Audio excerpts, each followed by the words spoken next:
นี่คือปริมาณหนังสือที่ผมได้อ่านภายในปีนี้ครับก็ประมาณ10เล่มนิดๆได้ประมาณ10เนาะ1 2 3 4 5 6 910เป๊ะเลย ต้องยอมรับเลยว่าโดยปกติแล้วเนี่ยผมเป็นคนที่ไม่อ่านหนังสือเลยอันนี้พูดตามตรงเลยครับว่าก่อนที่จะเป็นปี 2023 นี้ผมแทบจะไม่สามารถจบหนังสือเล่มใดเล่มหนึ่งได้เลยแม้แต่หนังสือที่เขาขึ้นชื่อว่าพ่อรวยสอนลูกเนี่ยผมยังใช้เวลาหลายเดือนมากกว่าที่ผมจะศึกษาหนังสือเล่มนั้นจนจบแต่ต้องขอบอกก่อนว่าโดยส่วนตัวแล้วเนี่ยผมเป็นคนที่ชอบศึกษาเกี่ยวกับเรื่องของการพัฒนาตัวเองนะครับแล้วก็เรื่องการเงินแต่ผมแค่ไม่ได้ศึกษาในรูปแบบของตัวหนังสือแต่ผมศึกษาในรูปแบบของคลิป YouTube วิดีโอครับทุกๆครั้งเวลาที่มีคนถามว่าผมเรียนรู้เรื่องพวกนี้มาจากไหนเนี่ยผมให้คำตอบเดียวเลยก็คือ YouTube ผมกล้าพูดเลยว่า YouTube เนี่ยเป็นสถานที่หนึ่งที่เปลี่ยนแปลงชีวิตผมมากผมได้ความรู้จากมันเยอะมากกว่าในห้องเรียนซะอีกจากคนเก่งๆครับที่เขาเป็นยูทูบเบอร์ต่างประเทศแล้วผมก็แนะนำให้ทุกคนมากเลยอยากให้ลองไปดูกันไม่ว่าจะเป็นอาลีอับดาวนิคลัสคริสโตแมตติอัลเวล่าบิ๊กไอเดียโอ้โหแบบมีหลายช่องมากแล้วผมเชื่อเลยว่าความรู้ตรงนั้นมันจะสามารถเปลี่ยนแปลงชีวิตของทุกคนได้อย่างแน่นอนแต่มาถึงตรงนี้ครับผมก็อยากจะพูดเหมือนกันว่าเรื่องของหนังสือเนี่ยจริงๆมันก็เริ่มมีบทบาทในชีวิตผมมากขึ้นละผมก็เลยเริ่มมีโอกาสอ่านหนังสือจริงๆครับจุดเปลี่ยนแรกๆเลยมันก็คืออยู่ที่ผมได้มีโอกาสไปทำเป็นพอดแคสเตอร์อยู่กับทางช่องของ The Library ผมเชื่อว่าคนที่ดูช่องผมน่าจะทราบกันดีว่าผมก็อยู่เป็นพอดแคสเตอร์อยู่กับอีกช่องหนึ่งเหมือนกันซึ่งทำอยู่ในรายการ The Article นะครับของทาง The Libraryแล้วพอผมพบจุดเปลี่ยนของการเป็นพอดแคสเตอร์เนี่ยเมื่อนั้นผมก็เริ่มเห็นความสำคัญของการอ่านหนังสือมากขึ้นว่าผมจะต้องเพิ่มองค์ความรู้ที่ไม่ใช่เพียงแค่จากในช่องสื่อทาง YouTube แต่ต้องเป็นหนังสือด้วยเพื่อเพิ่มความหลากหลายในตัวอย่างที่ผมจะสามารถนำมาอธิบายได้หรือว่าองค์ความรู้ที่ผมจะสามารถนำมาแชร์ได้แต่ทีนี้ครับแน่นอนในช่วงแรกๆที่ผมเป็นพอดแคสเตอร์แล้วเนี่ยผมก็ยังรู้สึกว่ามันยังไม่ใช่เรื่องที่ง่ายนะในการที่ผมจะมาสามารถอ่านหนังสือได้จากก่อนหน้านี้ผมแทบจะไม่อ่านหนังสือเลยเนี่ยแต่มาถึงวันนี้ครับหลังจากที่ผมได้มีโอกาสเป็นพอดแคสเตอร์มานานนับเกือบจะ1ปีละถ้าพูดเป็นตัวเลขก็ประมาณ9-10 เดือนประมาณนี้ครับณตอนนี้ผมเริ่มมีนิสัยของการอ่านหนังสือมากขึ้นแล้วเริ่มจะสามารถอ่านหนังสือได้ในทุกๆวันแล้วก็รู้สึกสนุกกับการอ่านหนังสือกับมันจริงๆแบบไม่ได้ฝืนตัวเองเพราะฉะนั้นในคลิปวิดีโอนี้ผมอยากจะมาแชร์4วิธีการที่ส่วนตัวผมเองเนี่ยใช้เพื่อที่คนอย่างผมครับจากก่อนหน้านี้ไม่เคยอ่านหนังสือเลยกลายเป็นคนที่อ่านหนังสือได้มากขึ้นและปีนี้ก็ตั้งเป้าว่าต้องการจะอ่านให้ได้15เล่มต่อปีครับข้อที่1ครับก็คือการที่เราตั้งหนังสือเนี่ยให้มันอยู่ในจุดที่เราสามารถเห็นได้ง่ายอย่างส่วนตัวผมเนี่ยผมมักจะตั้งหนังสือไว้ตรงที่นี่ครับหน้าโต๊ะคอมผมเนี่ยตอนนี้ก็อ่านหนังสือ The Infinite Game อยู่นะครับก็เป็นหนังสือที่ดีมากของทางคุณไซมอนซิเนกก็ผมมักจะตั้งให้มันอยู่ในจุดที่ผมเห็นตลอดไม่ว่าจะเป็นในห้องนอนบนโต๊ะคอมหรือว่าบนโต๊ะอาหารก็มีนะครับในบางครั้งก็หลักๆเนี่ยก็ต้องการให้ผมเห็นมันบ่อยที่สุดแล้วพอผมเห็นมันเนี่ยโอกาสที่ผมจะไปจับหนังสือเล่มนั้นมาอ่านมันก็จะมีมากขึ้นและนั่นนะครับก็คือเป็นวิธีนึงที่ผมแนะนำให้ทุกคนมากไม่ว่าคุณจะไปไหนพยายามพาหนังสือไปด้วยมันจะเป็นการเพิ่มโอกาสที่คุณจะอ่านหนังสือเล่มนั้นอย่างแน่นอนและข้อที่2ครับก็คือการที่ผมไปอยู่ในสังคมของคนที่เขารักการอ่านมากหรือว่าชอบการอ่านหนังสือเกี่ยวกับเรื่องของการพัฒนาตัวเองซึ่งก็คือทีมงานของ The Library เองครับแล้วก็ตัวของพี่ละออนด้วยซึ่งพี่ๆเขาเนี่ยจะชอบอ่านหนังสือเยอะมากบางคนเนี่ยสามารถอ่านหนังสือแบบ1เล่มอย่างเนี้ยครับ1เล่มแบบอย่างเนี้ยได้ภายใน1วันตามจริงเล่มนี้หลายคนก็บอกว่าอ่านจบได้ภายใน1วันเนาะประมาณ200กว่าหน้า The Alchemist แต่ผมไม่สามารถทำได้นะผมรู้สึกว่าผมยังใช้เวลาตั้งเกือบ1อาทิตย์นะกว่าจะอ่านจบก็ใครที่อ่านเร็วนี้ผมยอมรับเลยว่าเก่งมากก็การที่ผมได้ไปอยู่ในสังคมของคนที่เขาชอบอ่านหนังสือเนี่ยในหลายๆครั้งเวลาที่เขาพูดคุยกันเขาก็จะบอกว่าเนี่ยเขาอ่านหนังสือเล่มนี้จบแล้ว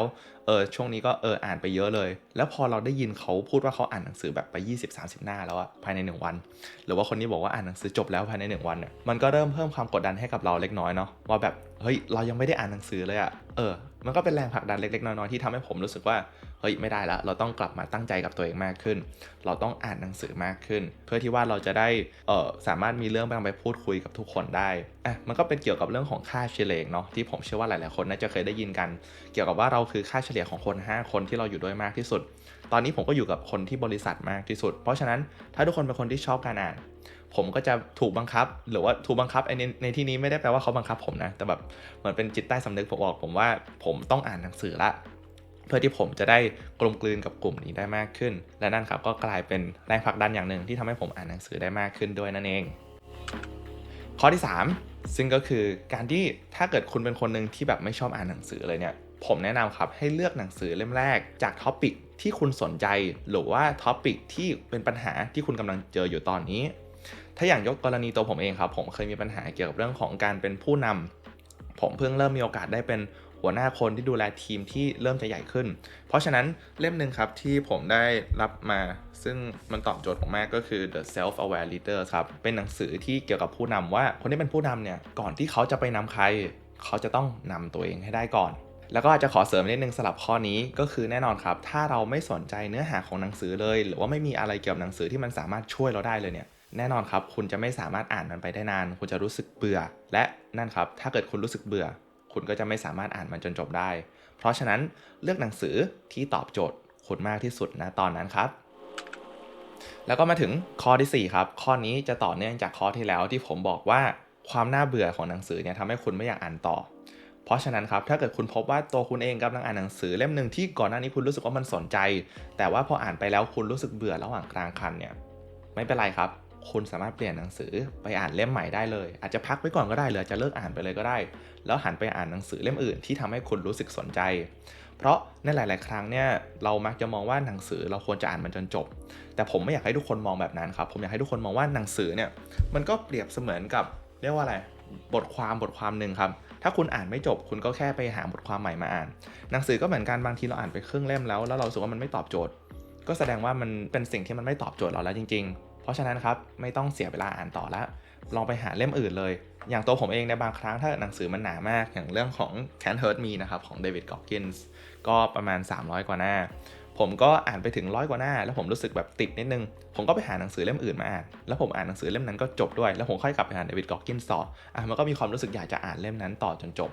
เห็นไหมครับว่ามันจะมีรูปแบบวิธีการว่าเราไม่จำเป็นจะต้องยึดติดอยู่ที่หนังสือเล่มเดียวนะเราสามารถสลับหนังสือเล่มอื่นไปอีกเล่มนึงไปอีกเล่มนึงได้หรือเล่มนึงน่าเบื่อก็เปลี่ยนไปเล่มใหม่เลยก็ได้เพราะฉะนั้นครับพยายามอย่ายึดติดตัวเองกับหนังสือเล่มใดเล่มหนึ่งมากเกินไปนะครับและนั่นนะครับก็คือทั้ง4ข้อที่ช่วยให้ผมเนี่ยกลายเป็นคนที่อ่านหนังสือได้มากขึ้นสุดท้ายนี้ผมเคยได้ยินบ่อยๆว่าเนี่ยอ่านหนังสือมากเกินไปแต่ถ้าสุดท้ายไม่ได้นำมาใช้มันก็ไม่เกิดประโยชน์หรอกอันนี้ผมเห็นด้วยครับแต่สำหรับตัวผมเองเวลาที่ผมอ่านหนังสือเนี่ยผมยังมองว่ามันเป็นอีกเส้นทางหนึ่งในการที่จะดึงตัวผมออกจากของโลกโซเชียลด้วยในหลายๆครั้งผมก็พบว่าตัวเองครับมักจะจมอยู่ในโลกโซเชียลเยอะมากโดยเฉพาะกับ IG หลังๆผมมักจะเสพติดการดูยอดวิวครับของ Reels หรือไม่ก็ TikTok ด้วยแล้วก็จะชอบอ่านคอมเมนต์แต่ทีนี้แหละครับมันก็ค่อนข้างเป็นความท็อกซิกระดับหนึ่งที่ผมจะมักเสพติดเรียกว่าอะไรปฏิกิริยาของคนดูแล้วมันก็แน่นอนครับส่งผลต่อความรู้สึกของผมเยอะมากเพราะฉะนั้นครับการอ่านหนังสือเนี่ยก็เป็นอีกเส้นทางหนึ่งที่ผมจะสามารถหลบหนีจากโลกแบบนั้นได้หลบหนีจากความรู้สึกตรงนั้นได้ซึ่งโดยส่วนตัวครับมองว่าเพียงแค่เท่านั้นครับเพียงแค่การที่ทำให้ผมได้พักออกจากโลกโซเชียลมีเดียมาอยู่กับตัวเองมาอ่านหนังสือเท่านั้นก็เพียงพอแล้วครับสำหรับผมก็สำหรับใครที่ฟังมาถึงตรงนี้ครับผมหวังว่าคลิปวิดีโอนี้จะเป็นประโยชน์แล้วโดยเฉพาะสำหรับคนที่เขาอาจจะยังไม่เคยอ่านหนังสือมาก่อนแล้วคุณมาดูคลิปวิดีโอนี้ผมหวังว่าคลิปวิดีโอนี้จะสามารถช่วยคุณได้ที่จะทำให้คุณนั้นอ่านหนังสือได้มากขึ้นผมเข้าใจดีเลยครับว่าการอ่านหนังสือให้มากขึ้นมันไม่ใช่เรื่องที่ง่ายเลยแต่เริ่มแรกครับถ้าเกิดผมอยากจะแชร์คำแนะนำหนึ่งที่ผมได้รับเมื่อก่อนผมก็เคยเป็นคนหนึ่งเหมือนกันที่ทักไปถามพี่ละออนนะครับตอนนั้นผมยังไม่ได้มีโอกาสร่วมงานกับ The Library ผมก็ถามพี่เขาเหมือนกันว่าทำยังไงให้อ่านหนังสือได้มากขึ้นเขาบอกเริ่มแรกเลยครับอย่าเพิ่งคิดเรื่องของหนังสือ